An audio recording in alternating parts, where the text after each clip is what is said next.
Celebrating at the holidays is all about practicing goodwill.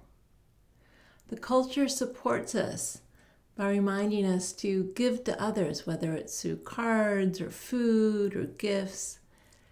And it can seem a little trite and perhaps a little commercialized, but the core of what we're trying to do here is so important.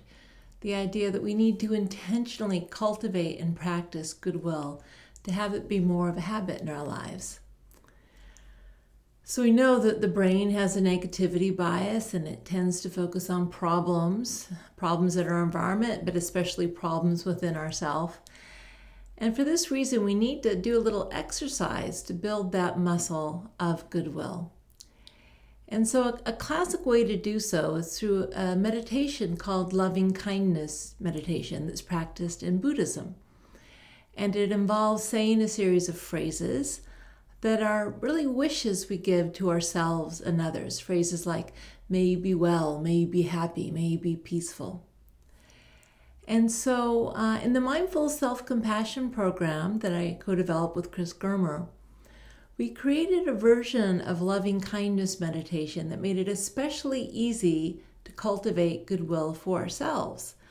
Because, in fact, at least in the West, it's really hard to feel goodwill toward ourselves. It's so much easier. It feels so much more natural to criticize ourselves or judge ourselves or shame ourselves.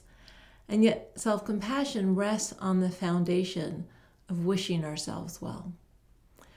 So you'll see this is a really fun practice, I think. We start by cultivating goodwill toward a loved one.